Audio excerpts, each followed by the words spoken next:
CPIM general secretary Sitaram യെച്ചൂരിയുടെ മൃതശരീരം ഇന്ന് പാർട്ടി ആസ്ഥാനമായ AKG ഭവനിൽ പൊതുദർശനത്തിന് വയ്ക്കും. രാവിലെ 11 മണി മുതൽ വൈകിട്ട് 3 മണി വരെയാണ് പൊതുദർശനം. അതിനുശേഷം യെച്ചൂരിയുടെ മൃതശരീരം വിലാപയാത്രയായി ദില്ലി എയിംസിലെത്തിക്കും. അദ്ദേഹത്തിന്റെ ആഗ്രഹപ്രകാരം പഠനത്തിന് മൃതശരീരം എയിംസിന് വിട്ടു നൽകും. ഇന്നലെ വൈകിട്ട് JNUവിൽ പൊതുദർശനത്തിന് ശേഷം മൃതശരീരം വസന്തകുഞ്ചിലെ യെച്ചൂരിയുടെ വസതിയിൽ എത്തിച്ചിരുന്നു. നിരവധി നേതാക്കൾ വസതിയിലെത്തി പ്രിയ സഖാവിന് ആദരാഞ്ജലികൾ അർപ്പിച്ചിരുന്നു. കേരള മുഖ്യമന്ത്രി പിണറായി വിജയൻ, CPIM സംസ്ഥാന സെക്രട്ടറി MV ഗോവിന്ദൻ മാസ്റ്റർ ഉൾപ്പെടെ വസതിയിലെത്തിയിരുന്നു. BJP ദേശീയ അധ്യക്ഷൻ JP നദ്ദ, ചന്ദ്രബാബു നായിഡു എന്നിവരും വസതിയിലെത്തി അനുശോചനം രേഖപ്പെടുത്തിയിരുന്നു. അങ്ങനെ രാജ്യത്തിന്റെ പൊതുസമൂഹം ഒന്നടങ്കം യെച്ചൂരിയെ ഓർത്തെടുത്ത ഒരു ദിനമാണ് കടന്നുപോകുന്നത്. ഇന്ന് സൂര്യൻ അസ്തമിക്കുമ്പോൾ യെച്ചൂരി എന്ന ഏറ്റവും മഹാനായ കമ്മ്യൂണിസ്റ്റ് നേതാവ് ചരിത്രത്തിലേക്ക് വിടവാങ്ങും. വിഷ്ണു തലവൂർ ദില്ലിയിൽ നിന്ന് നമ്മളോടൊപ്പം ചേരുകയാണ് സമഗ്ര വിവരങ്ങളുമായി.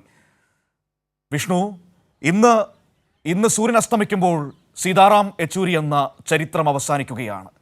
പിന്നെ ഓർമ്മകളായി നമ്മുടെ മുന്നിൽ വെളിച്ചമായി യെച്ചൂരിയുടെ സംഭാവനകൾ ബാക്കി നിൽക്കും. ഇന്ന് 11 മണി മുതൽ പാർട്ടി ആസ്ഥാനത്ത് പൊതുദർശനം, അതിനുശേഷം വിലാപയാത്രയായി എയിംസിലേക്ക് മൃതശരീരം കൊണ്ടുപോകും. പിന്നീട് പഠനാവശ്യങ്ങൾക്കായി അദ്ദേഹത്തിന്റെ ആഗ്രഹപ്രകാരം എയിംസിന് വിട്ടു നൽകും. എല്ലാ അർത്ഥത്തിലും സമ്പൂർണ്ണമായ ഒരു കമ്മ്യൂണിസ്റ്റ് ജീവിതത്തിന് തിരശീല വീഴുമ്പോൾ രാജ്യം എങ്ങനെയാണ് ആ വലിയ മനുഷ്യനെ ഓർക്കുന്നത്, അദ്ദേഹത്തോട് ആദരവ് പ്രകടിപ്പിക്കുന്നത്?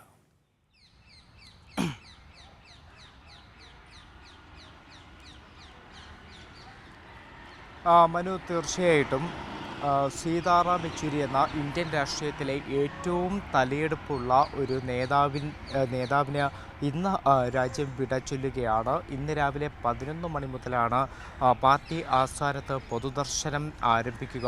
വൈകിട്ട് 3 മണി വരെ പൊതുദർശനം, അതിനുശേഷം വിലാപയാത്രയായി ദില്ലി എയിംസിലേക്ക് പോകും. അദ്ദേഹത്തിൻ്റെ തന്നെ ആഗ്രഹപ്രകാരമാണ് ശരീരം എയിംസിൽ വിദ്യാർത്ഥികൾക്ക് പഠിക്കാൻ വിട്ടു നൽകുന്നത്.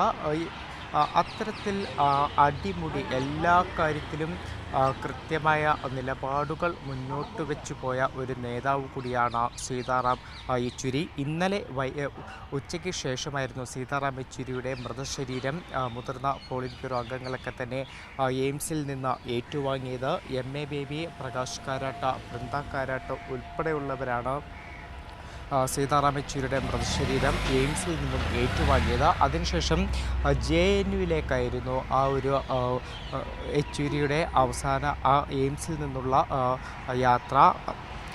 JNU നമുക്കറിയാവുന്നതുപോലെ സീതാറാം യെച്ചൂരി എന്ന് പറയുന്ന വിപ്ലവ നേതാവിനെ വാർത്തെടുക്കുന്നതിൽ ഏറ്റവും നിർണായക പങ്കുവഹിച്ചത് JNUവാണ്. JNUവിലെ സമരകാലം, അടിയന്തരാവസ്ഥ കാലത്തെ പോരാട്ടങ്ങൾ, ഇതൊക്കെ തന്നെയായിരുന്നു സീതാറാം യെച്ചൂരി എന്ന നേതാവിനെ വാർത്തെടുക്കുന്നതിൽ നിർണായക പങ്കുവഹിച്ചത്. അത്തരത്തിൽ JNUവുമായി അഭേദ്യമായിട്ടുള്ള ഒരു ബന്ധം സീതാറാം യെച്ചൂരി എപ്പോഴും കാത്തു സൂക്ഷിച്ചിരുന്നു. ഇന്നലെ അദ്ദേഹത്തിൻ്റെ മൃതശരീരം പൊതുദർശനത്തിന് വേണ്ടി JNUവിലേക്ക് എത്തിക്കുമ്പോൾ പോലും നമ്മളവിടെ കണ്ടതാണ് മുഴങ്ങിക്കേക്കുന്ന മുദ്രാവാക്യങ്ങൾ. സീതാറാം യെച്ചൂരിയുടെ JNU എന്നതടക്കം അവിടെ നമുക്ക് കേൾക്കാൻ കഴിഞ്ഞിരുന്നു. ഇപ്പോഴും JNUവിലെ വിദ്യാർത്ഥികൾക്ക് ഒരു മാർഗദർശി തന്നെയായിരുന്നു സീതാറാം യെച്ചൂരി. അവിടുത്തെ ഒരു പൊതുദർശനത്തിനു ശേഷം ഇന്നലെ വൈകിട്ടോടു കൂടിയാണ് അദ്ദേഹത്തിൻ്റെ മൃതശരീരം സ്വവസതിയിൽ, അത് വസന്തകുഞ്ചിലെ വസതിയിലേക്കാണ് എത്തിച്ചത്. ഇപ്പോഴും മൃതശരീരം വീട്ടിൽ തന്നെയാണ് ഉള്ളത്. ഇന്നലെ വൈകിട്ട് നിരവധി നേതാക്കൾ വസന്തകുഞ്ചിലെ വീട്ടിലേക്ക് എത്തിയിരുന്നു. അത് രാഷ്ട്രീയ ഭേദമന്യേയാണ് നേതാക്കളൊക്കെ തന്നെ അങ്ങോട്ടേക്ക് എത്തിച്ചേരുന്നത്. കാരണം ഏത് പാർട്ടിയിൽപ്പെട്ട ആളുകളായാലും യെച്ചൂരി എന്ന് പറയുന്ന നേതാവ്, ഇവർക്കൊക്കെ തന്നെ വളരെയധികം ബഹുമാന്യനാണ് സീതാറാം യെച്ചൂരി എന്ന് പറയുന്ന ആ നേതാവ്. ആ നേതാവിനെ അവസാനമായി കാണാൻ, ഒരു അന്തിമോപചാരം അർപ്പിക്കാൻ നിരവധി നേതാക്കൾ ഇന്നലെ രാത്രി ഏറെ വൈകിയും അദ്ദേഹത്തിൻ്റെ വസതിയിലേക്ക് എത്തിയിരുന്നു. ഇന്നലെ കേരള മുഖ്യമന്ത്രി പിണറായി വിജയനും അതോടൊപ്പം തന്നെ CPIM സംസ്ഥാന സെക്രട്ടറി MV ഗോവിന്ദൻ മാസ്റ്ററും അദ്ദേഹത്തിൻ്റെ വസതിയിൽ തന്നെ ഏറെ നേരം അവിടെ ചിലവഴിച്ചിരുന്നു. അതോടൊപ്പം ഞാൻ നേരത്തെ പറഞ്ഞതുപോലെ രാഷ്ട്രീയ ഭേദമന്യേ നേതാക്കൾ അങ്ങോട്ടേക്ക് എത്തിയിരുന്നു.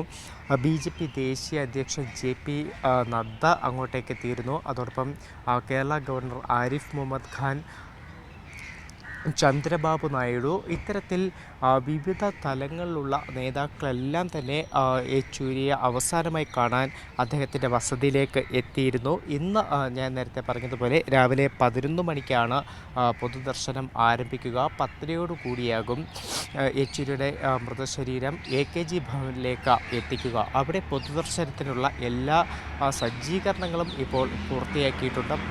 യെച്ചൂരി എന്ന് പറയുന്ന നേതാവ് ഞാൻ തുടക്കത്തിൽ സൂചിപ്പിച്ച പോലെ എല്ലാവർക്കും അഭിമതനായതുകൊണ്ട് തന്നെ എല്ലാവരും ആരാധിക്കുന്ന വ്യക്തിത്വമായതുകൊണ്ട് തന്നെ ഇന്ന് പാർട്ടി ആസ്ഥാനത്തേക്ക് അണികളുടെ അടക്കം ഒരു ഒഴുക്കുണ്ടാകാനുള്ള സാധ്യതയുണ്ട്. അതിനു പുറമെ ഈ നേതാക്കൾ തന്നെ വിവിധ രാഷ്ട്രീയ പാർട്ടികളിലെ നേതാക്കൾ AKG ഭവനിലേക്ക് എത്താം എന്നതാണ് നമ്മൾ കണക്കാക്കുന്നത്. കേരളത്തിൽ നിന്നും നേതാക്കളൊക്കെ തന്നെ എത്തിയിട്ടുണ്ട്. ഞാൻ നേരത്തെ പറഞ്ഞതുപോലെ മുഖ്യമന്ത്രി, സംസ്ഥാന സെക്രട്ടറി, മറ്റ് നേതാക്കളൊക്കെ തന്നെ കഴിഞ്ഞ ദിവസം തന്നെ ദില്ലിയിലേക്ക് എത്തിയിരുന്നു. അപ്പോൾ ഇവരെല്ലാം ഇന്ന് 10 മണിയോടുകൂടിയേ ആയിരിക്കും AKG ഭവനിലേക്ക് എത്തുക. എന്തായാലും അവസാനത്തെ ഒരു യാത്രാമൊഴി നൽകാൻ പ്രിയ സഖാവിന് ഒരു അന്തിമോപചാരം അർപ്പിക്കാൻ പാർട്ടി ആസ്ഥാനം ഒരുങ്ങിക്കഴിഞ്ഞിട്ടുണ്ട്. മനു, തീർച്ചയായും ഒരു ചരിത്രമാണ് വിഷ്ണു അവസാനിക്കുന്നത്. കാരണം 50 വർഷം നീണ്ടുനിന്ന ഒരു പൊതുജീവിതം, അതും ഏറ്റവും സംശുദ്ധമായ ഒരു പൊതുജീവിതം എന്ന് പറയുമ്പോൾ അതിന് പ്രത്യേകതകളേറെയാണ്. എനിക്ക് തോന്നുന്നു ഈ അവസാന യാത്രയിൽ അദ്ദേഹത്തെ JNUവിലേക്ക് എത്തിച്ചതാണ് അതിൻ്റെ ഏറ്റവും പ്രധാനപ്പെട്ട ഒരു നിമിഷമായി തോന്നിയത്. കാരണം യെച്ചൂരി എന്ന രാഷ്ട്രീയ ജീവിതം യാത്ര തുടങ്ങിയത് JNUവിൽ നിന്നാണ്. ആ JNUവിൽ നിന്ന് SFI പ്രവർത്തകനായി തുടങ്ങി CPIMൻ്റെ ജനറൽ സെക്രട്ടറിയായി വിടവാങ്ങുമ്പോൾ ആ യാത്രാവഴികൾക്ക് 50 വർഷത്തിൻ്റെ ദൈർഘ്യമുണ്ടായിരുന്നു. ആ വഴികൾ തുടക്കമിട്ടത് ഈ JNUവിൽ നിന്ന്. അതേ JNUവിലേക്ക് അവസാന യാത്രയ്ക്കായി പ്രിയ സഖാവ് എത്തിയപ്പോൾ ഒരുപക്ഷെ എത്രയോ ഉന്നതരായ ആളുകൾ പഠിച്ചിറങ്ങിയ ഒരു കലാലയമാണ്, ഒരു യൂണിവേഴ്സിറ്റിയാണ്, സർവകലാശാലയാണ്. പക്ഷേ മറ്റാർക്കും ഇതുപോലൊരു യാത്രയയപ്പ്, ഇതുപോലൊരു സ്നേഹം JNU നൽകിയിട്ടുണ്ട് എന്ന് എനിക്ക് തോന്നുന്നില്ല. നമ്മുടെ പ്രേക്ഷകരൊക്കെ അത് സൂചിപ്പിക്കുകയും ചെയ്യുന്നുണ്ട്.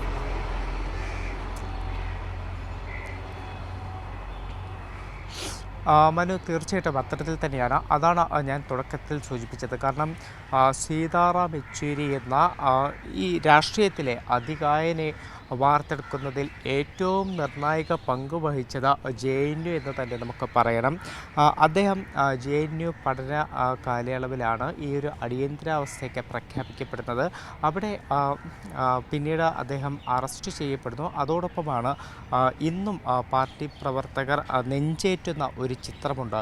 അത് ഈ അടിയന്തരാവസ്ഥ ആ ഒരു സമയത്തേക്ക് ഇന്ദിരാഗാന്ധിക്ക് മുന്നിൽ കുറ്റപത്രം വായിക്കുന്ന സീതാറാം യെച്ചൂരിയുടെ ആ ഒരു ചിത്രം അന്നും ഇന്നത്തെ തലമുറയിലെ ആളുകൾ പോലും നെഞ്ചോട് ചേർത്ത് പിടിക്കുന്ന ഒരു ചിത്രമാണ്. അത്തരത്തിൽ ഞാൻ പറഞ്ഞതുപോലെ ആ ഒരു സമര വീര്യത്തിലൂടെ വളർന്നു വന്ന നേതാവാണ് സീതാറാം യെച്ചൂരി.